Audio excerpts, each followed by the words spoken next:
Proclamation.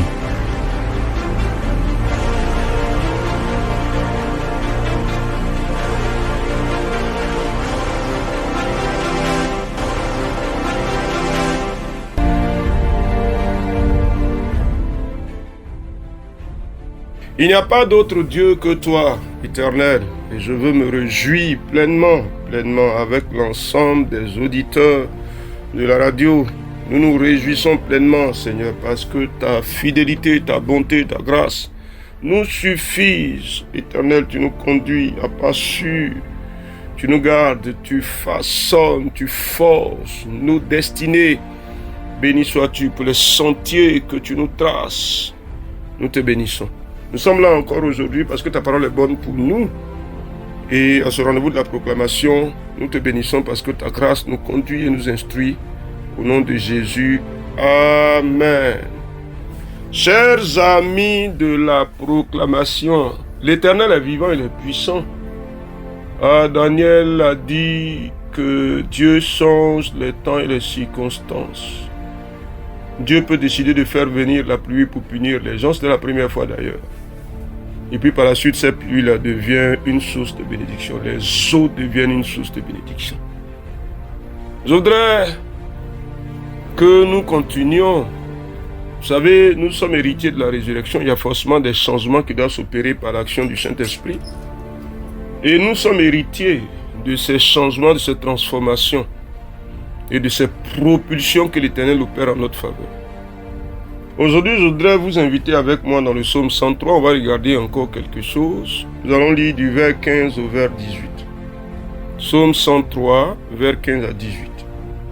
Voici ce que la Bible dit. L'homme, ses jours sont comme l'herbe. Il fleurit comme la fleur des champs. Lorsqu'un vent passe sur elle, elle n'est plus. Et le lieu qu'elle occupait ne la reconnaît plus. Mais la bonté de l'Éternel dure à jamais pour ceux qui le craignent, et sa miséricorde pour les enfants de leurs enfants, pour ceux qui gardent son alliance et se souviennent de ses commandements afin de les accomplir. Amen.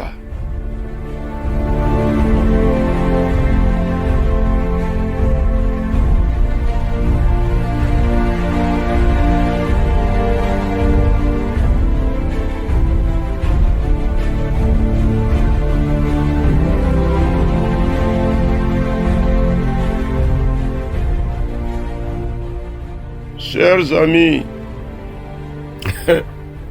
l'homme est fragile, c'est ce qu'on va dire.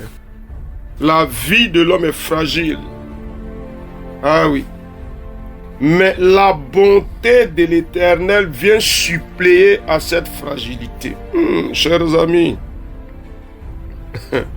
chers amis, il y a quelque chose de bien, quelque chose de bon.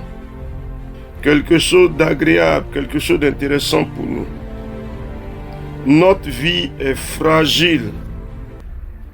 Mais la bonté de l'Éternel, pour peu que nous aimions l'Éternel, pour peu que nous engagions pour l'Éternel, la bonté de l'Éternel vient suppléer. Elle vient combler.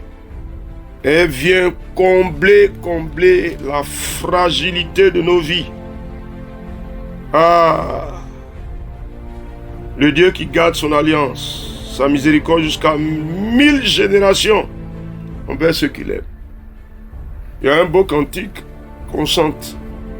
J'aime l'Éternel car il entend ma voix. Il a penché vers moi son oreille et je le chanterai toute ma vie. Tu peux le dire, j'aime l'Éternel. Je t'aime, ô Éternel, ma force. Cher ami, il faut dire quelque chose, s'il te plaît. J'aime l'Éternel. Et je garde et je demeure dans l'alliance de l'Éternel. Cher ami, dis quelque chose. Ah oui. Éternel, c'est toi que j'aime. Rien n'a autant de prix à mes yeux que l'Éternel, mon Dieu. Cher ami, dis quelque chose. Si tu l'aimes, dis-lui que tu l'aimes. Tu es plus cher à mes yeux, Seigneur, que tout. Ah, je t'aime, ô Éternel, ma force. Quand le psalmiste écrit comme ça, ah, j'aime l'Éternel car il entend ma voix. C'est toi que j'aime, mon Dieu.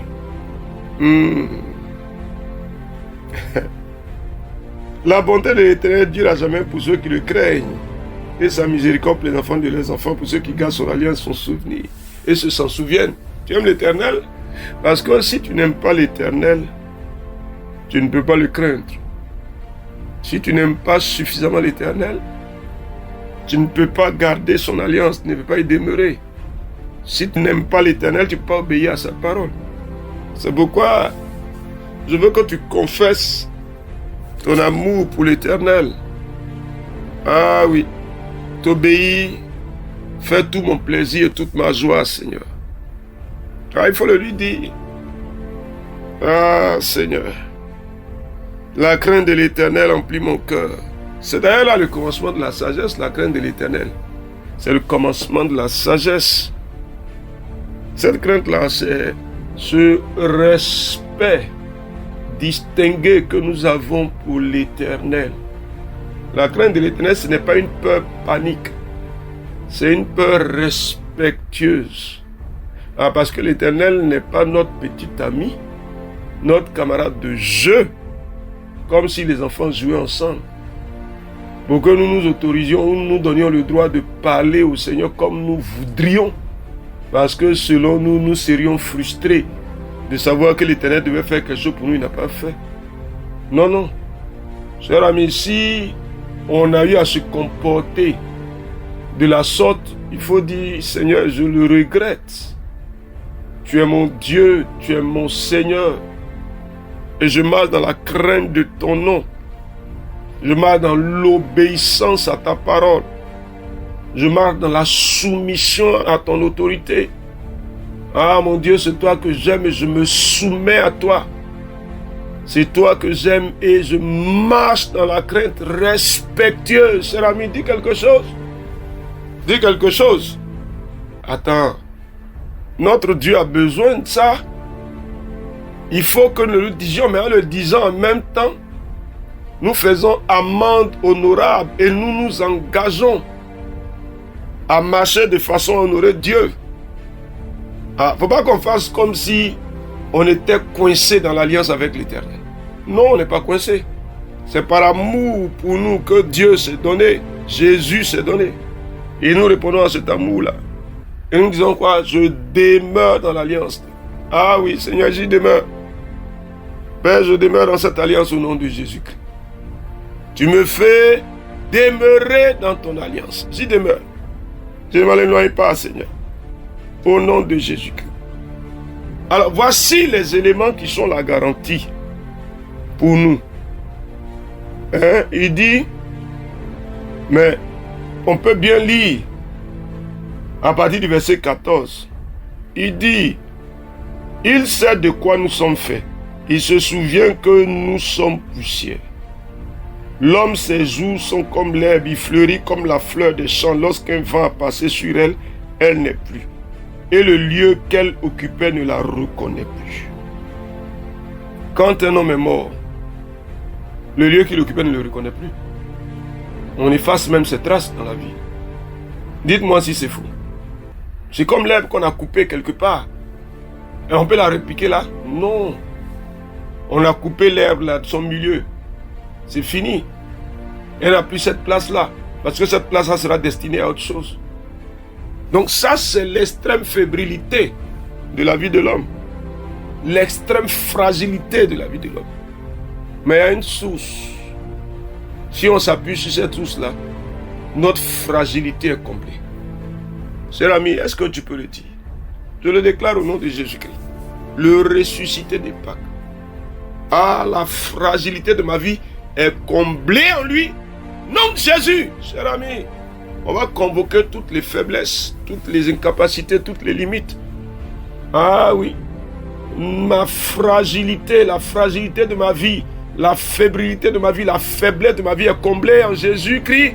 Je le déclare. Maintenant, je le déclare. Ah, Seigneur. Cher ami, qu'est-ce que tu dis? Oui, c'est ça, frère. C'est ça. On peut lire encore dans le psaume 103, toujours, on remonte au vers 12. Autant l'Orient est éloigné de l'Occident, autant il éloigne de nous nos transgressions. Comme un père a compassion de ses enfants, l'Éternel a compassion de ceux qui le craignent. Ah, cher ami. Donc il y a la compassion de l'Éternel plus haut là-bas qui vient combler. Ah, cher ami. Il a compassion de nous, tu vois. Maintenant ici, on nous dit, la bonté de l'Éternel dure à jamais.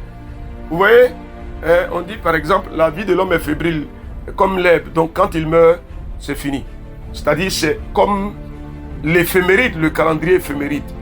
À chaque jour, la page de la journée passée, on ne revient plus là-dessus. Mais nous, il y a quelque chose, la bonté de l'Éternel, qui vient nous faire demeurer dans la durée.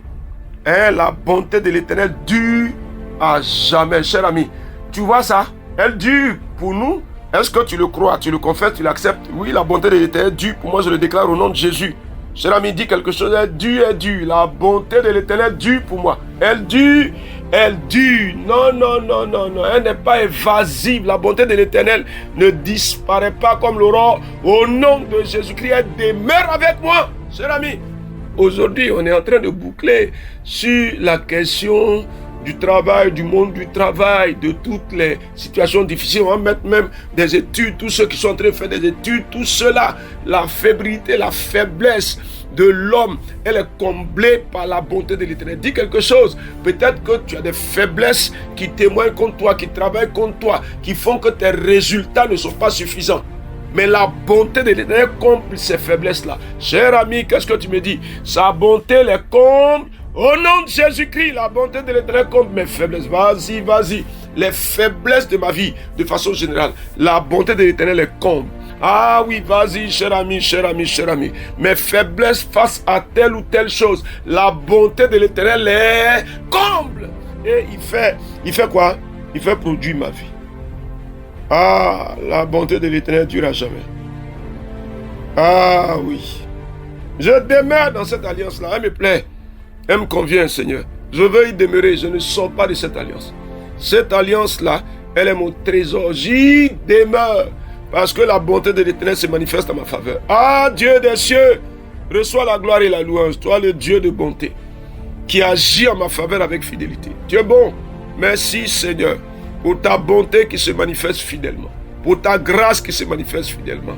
Ah, la fébrilité, la fragilité de ma vie, la fragilité de ma vie est comblée.